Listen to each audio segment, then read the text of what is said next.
in Cape Cod, I have to pay, in addition to $2,000, I have to pay a fee. They call it insurance, $200. And it's a fee, you don't get it back no matter what. Extra fee that they pool like or something, and they use that for any problems. But this would be a prime example then. If we have this in place and the owner knows that if something, their renter does something, they're going to get fined, then they can put it in their lease. If you incur something, I'm not paying for it, you are. I'll end up paying for it, but you're going to pay me. Does the town have established fines for different things now? Yeah, we do. It's pretty much $250 per occurrence per day across the board. So every occurrence would be a fine of $250 Per day. per day. Each day will be considered a separate occurrence.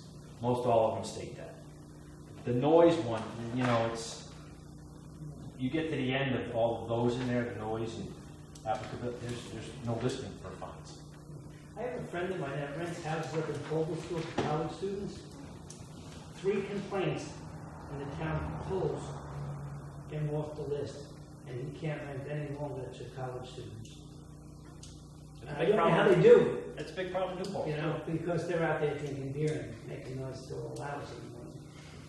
That's a major problem in New Paltz. So that must be regulated from a permit. So I don't know. I can speak to Clearly them. they're on some sort of list like I you could said. ask them. And what do we do if a person doesn't get a permit? Well, the whole thing is, that like Warren just said, a perfect example is what he was just saying with the Board of Health and the water and us. I mean, who enforces these things? What do you do? Put people in handcuffs? You No, know? we take it to court because they didn't file for the permit. Yeah. And I was in Woodstock once with Paul Schultz, and I said, Paul, what's on the bulletin board? He says, that's 10 court cases that I have this week. And we can't afford to fight it because it cost each one of those people $2,000, and it cost us $25,000 because, you know, it's 10 or 15 of them. So, I mean, in reality, and like you said, you can't even get to them. Some they don't, No. they refuse to respond. Yeah, and they know that. I mean, this is not something that is a first-time offense for them. No. Well, chew on this for another month. I mean, I never said it was going to be easy. Ask a question to Warren. Warren, if you go to the permit, you know, grant a permit to each one, doesn't that mean that the town has to go in and inspect them? Yep. They do.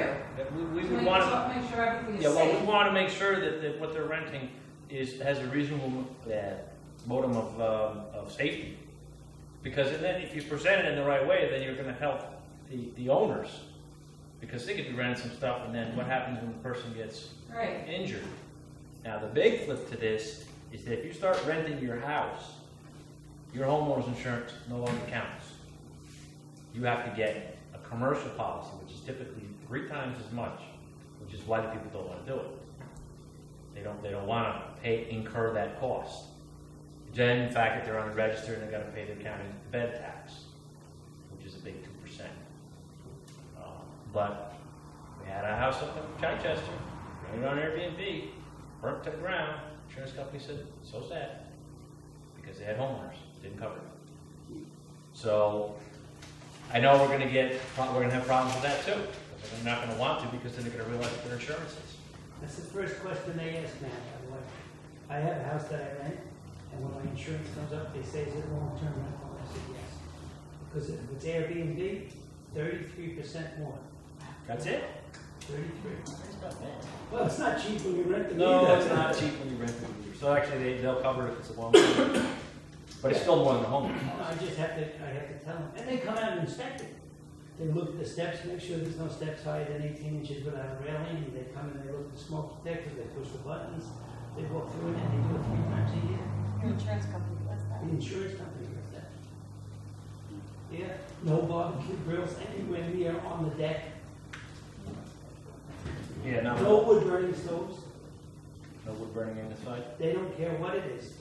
They don't care if it's inspected, you know, it's properly installed. They just say we won't cover it if you have a wood burning stove. As a rental.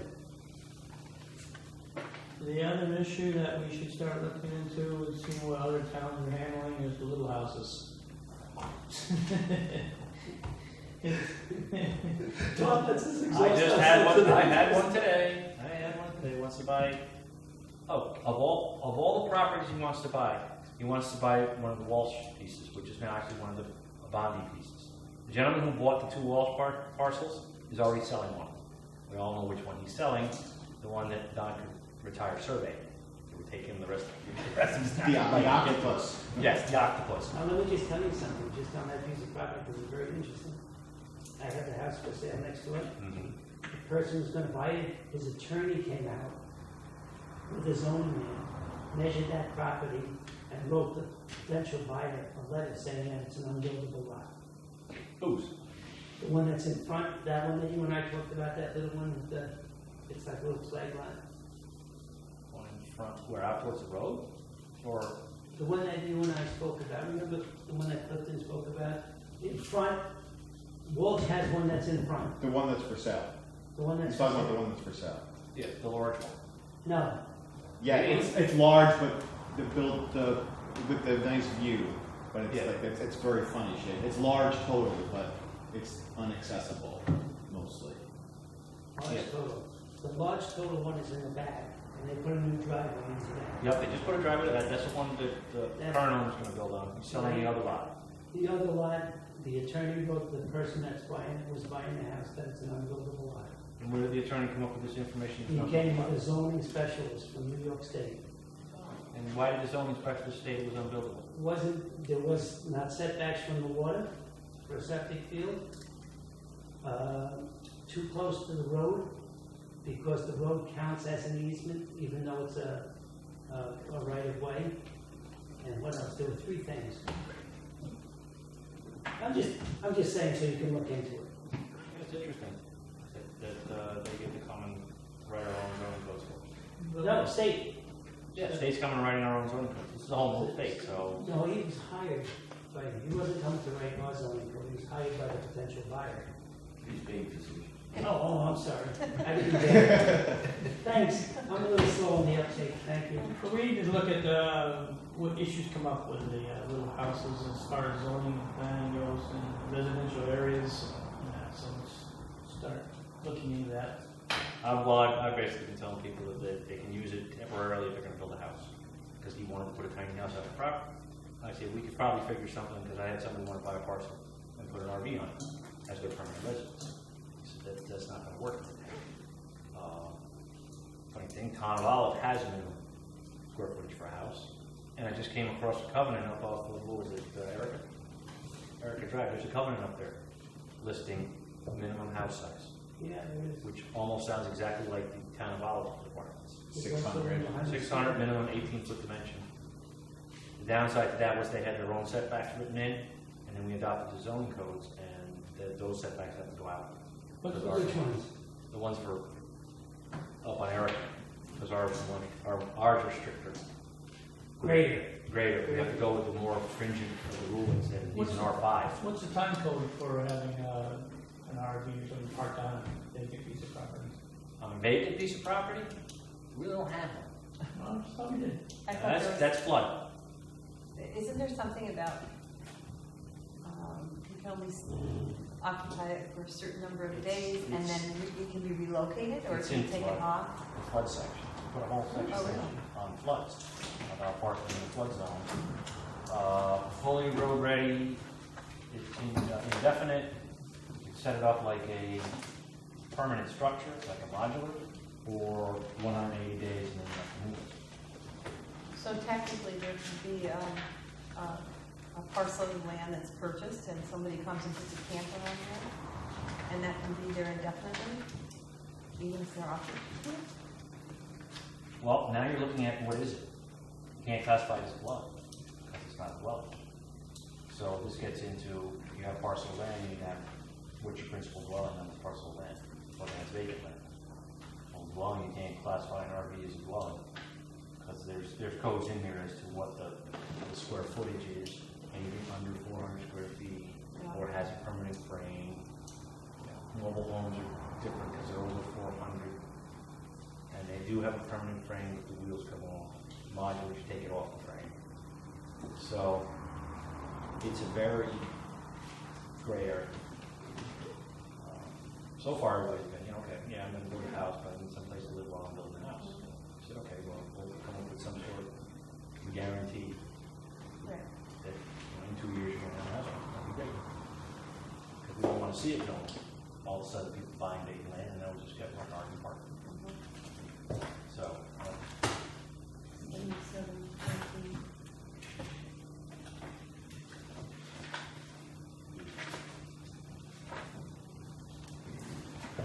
yeah, manufactured homes and recreational vehicles. It's all dealing with zones AE, AH, A1 through 30.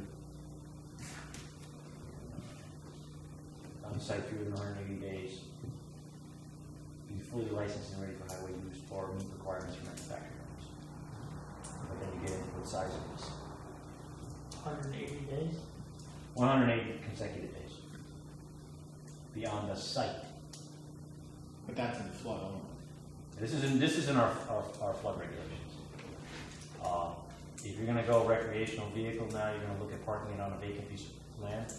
You're more looking like now it's a RV park. There's no house. So now you're trying to create a campground or an RV park or something along those lines, because it's the only thing that's there. So we're having problems with a lot of things. The Airbnb was just the tip of the iceberg. And the tiny house is gonna be next. I've only had one person ask. I said, well, it's not really a house, it's on this. And what if I take the wheels off? Then it's a house, but now you gotta meet the building codes. I thought I remember something, and I'm not sure about this, but if it had a kitchen, it was considered, In order to be a dwelling unit, you have to have a full bathroom and a full kitchen. And then there's areas out, minimum square footages for certain rooms, minimum, and you can get, some of these are just too small. Okay, and some of them, look at the ceiling heights in the building. They have a loft where they're putting the bed. You don't meet the ceiling height requirements in there, because there is no ceiling height. You get 30 inches maybe. So that doesn't classify as a bedroom. So now you can put the bedroom on, and then they had some, let's put it this way, my wife won't watch this tiny house show anymore with me. I just sit there, that's a violation. You're a spoiler. Yeah. But, you see some of them, they got a kitchen and no refrigerator. Yeah, Where's my shower? Outside. The composting toilet. right. They only have one sink in the whole house. They're using the same sink for the kitchen. It's just, so if you look at it very carefully, all the ones that are building would not pass. I have yet to see one that would pass New York State building as far as it being a dwelling unit. It's a camper. It's an RV. It's a great idea, and take it out to, like, the one down here the road here, when I stopped and said, what's going on? Where's it going? Colorado. Okay, take it out to Colorado. That's fine. have you had any inquiries about Well, they built. The one for the Walsh property. You Just want to that? put, yeah, that was Just one tiny house on it? You want to put a tiny house there. Just one. Just one. One. A, you said, not A, none. A, singular, You want to put a singular tiny house. A big house. Let me ask you, how does the septic field work Yeah, I was just about that. On what? on the tiny house? Was he more specific Well, some about? of them don't have them. No, but if it was a permanent structure, Well, they have those toilets that heat. compost. Compost. They got composting toilets. Right. As far as Why the health department didn't allow those? what happens is, I talked to DEP, one of those things. If you have running water, and I don't mean a stream, if you drill a well on your property, you have to have a septic system. If you bring your water in, then they don't care. What if you had? So, where do you dispose of your waste? Yeah. And that's when you're using these composting toilets and stuff like that. But now, because I had somebody ask me who wanted to build a house up here in Alabama behind the firehouse, and he asked me, "Can I put a composting toilet in my house?" And I'm thinking, I'll get back to you on that. I'm like, he did the research, says, no, that's not how it works. Because he had water. Because he was going to have water. So once he's going to bring water on the property, I said, you're going to have a shower? Yeah, well, how are you going to get the water in the shower. We're gonna pipe it while you're piping the water on the property. When you can pipe the water on the property, or you can pipe it, well, that was another thing too, I said, you can't just all of a sudden have a common well there. Well, I'm gonna ask you another question though. What if somebody has water on their property, whatever, they have pipes and all that as well, and they have a toilet with a septic system? What if someone wants to add another toilet? Why is there any regulation in a composting toilet somewhere else, in the garage? What is that, how does that affect the septic? Well, he's putting a composting toilet in the garage. Yeah. We're talking about a composting toilet in a dwelling. Okay, what if you put it on the second floor? How does that, why, how can they concern themselves with a composting toilet? There's no effect on the environment. You're saying in addition. In addition to, Yeah. right, now, Yeah. give them a legal septic field. Who doesn't have concern? DEP probably would have concern. Right, so who has a concern for that? Probably the building department. Because we'd have to look at it. I mean, they have gas-fired incinerating toilets. This gets so complicated. Welcome to my world. Can you imagine if a guy comes to you and says, I want to build a little house, and you say, well, you have to have a septic field and stuff. He said, well, I don't have water on my property. And he buys the lot next door, puts his well on the other property. Oh, no. Oh, no. No, no. If he doesn't like it, he's piping it in. Yeah, your well needs to be on the property. That's, I can't even issue a building permit until I have an approved septic system design. I don't necessarily make them drill a well, if they don't get a CO out of the well, But then you go to a hunting cabin. I'm gonna put a hunting cabin in the woods. Well, how are you gonna heat it? The wood stove. Wow, there's almost no codes for that. You can build it almost however you want. You got no water on the property, you got no septic on the property, you're not using any fossil fuels. Just make sure it doesn't come down around you and warm it. So it's totally different. All right. Do you have anything else that's going on? Yeah, would you like to break down something else? One more? The trifecta? Our next meeting is a workshop meeting. Yeah. And it's also going to be for continuing education credits for us, because Ashokan, Cooperative extension control. Is it the regular day? They're coming to our meeting. At regular time? Yeah, the Yeah. workshop. 7 o'clock. 27. Okay, fine. So Gonna show you the footnotes. if we do have anything as far as agenda for our townspeople with planning board issues, we'll take care of that, but mostly the meeting is gonna be for Brent, is gonna come and just show you the new flood maps, the new symbols and legends and everything that we need to know on the planning board here. So that'll be the last Wednesday of the month, our workshop meeting. That's all I have. Good. Anyone else? Move to adjourn. I second. Good. All those in favor? I don't question this thing.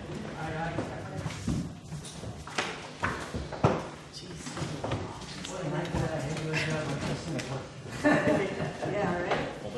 Yeah. Like, we had no codes? I think we're making things too complicated. Just put it in one of the slots that were there.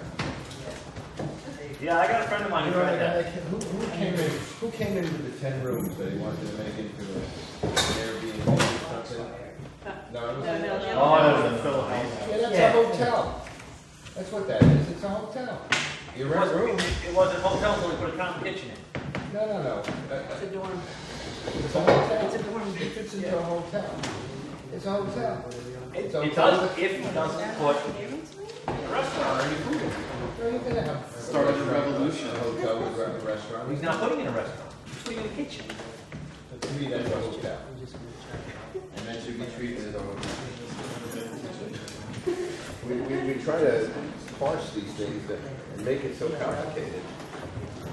Well, I'm not trying to make it complicated. What I'm trying to make it is that if I go ahead and let him do something, I will get.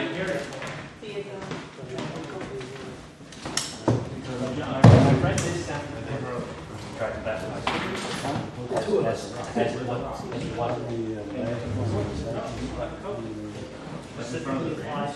Yeah, but somewhere in there it says if it doesn't apply, you have to fit it into one that's the most reasonable one. see what happened to that? What is that? I don't know.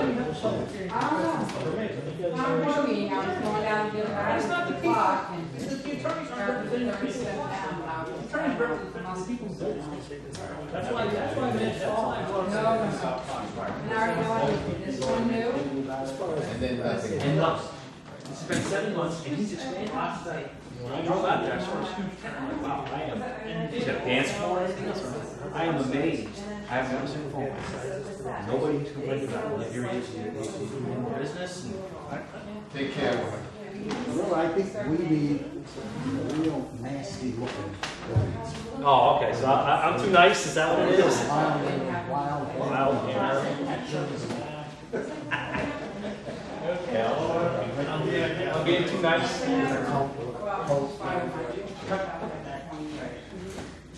You had one to carry gun. You had a building inspector carry gun, pack it everywhere. Yeah, yeah. Yeah, he got more trouble than